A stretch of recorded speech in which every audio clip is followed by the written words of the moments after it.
Modern America is greatly influenced from the past, more specifically, from ancient Greece and ancient Rome.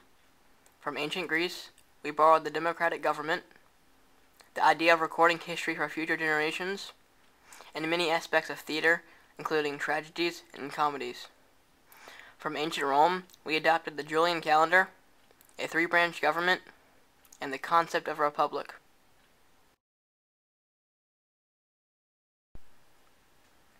Athens, Greece, was the first city-state to adopt a democratic government in 507 BC, after a reform to the constitution by Cleisthenes.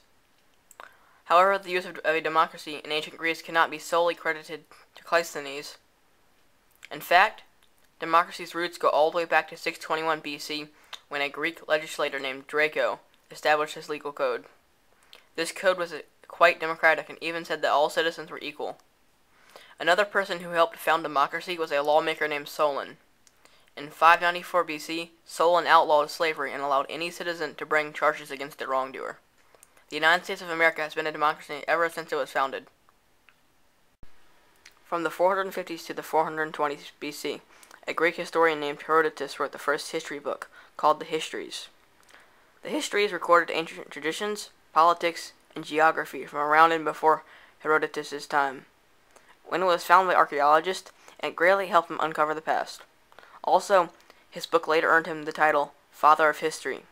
Today, in modern America, history is thoroughly recorded and has been ever since America's existence. In fact, the amount of recorded history in the entire world has greatly increased since Herodotus' history book was finished. The Greeks were fascinated by dramas, which led them to develop the first theater. They had two main types of dramas: tragedies and comedies. Tragedies were normally serious dramas about love, hate, or war, and involved a hero with a tragic fall, most often pride. Comedies usually involved slapstick situations and involved crude humor. Sometimes, these comedies made fun of politicians. Today, there are many theaters, including those used for live drama and cinema. Theater is a major part of American cultural experiences. The Julian calendar was introduced by Julius Caesar in 46 BC as a reform of the Roman calendar. It was similar to the current calendar we use today in America and had 365 days a year. The Julian calendar even accounted for the leap year. However, the calendar had one pitfall. A year is actually a few minutes under the believed 365 1/4 days. This discrepancy is a major reason it had to be replaced by the Gregorian calendar, the calendar we use today, which is also extremely similar to the Julian calendar. Ancient Rome had three branches of government: the two councils, the Senate, and the assemblies. The two councils were like modern America's executive branch because they directed the army and the government. Next, the Senate had 300 members from the upper class of Roman society.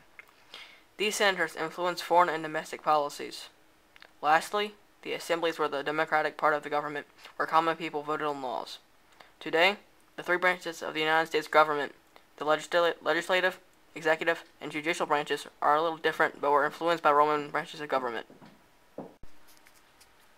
A republic is when citizens vote on leaders to represent them in office. The Roman Republic was created in 509 BC, after a tyrant named Tarquin the Proud was driven out of power. The Romans declared they would never again be ruled by a king because of how bad of a leader Tarquin had been. Today, modern America is a republic. Citizens vote for senators, governors, and presidents to represent them in office.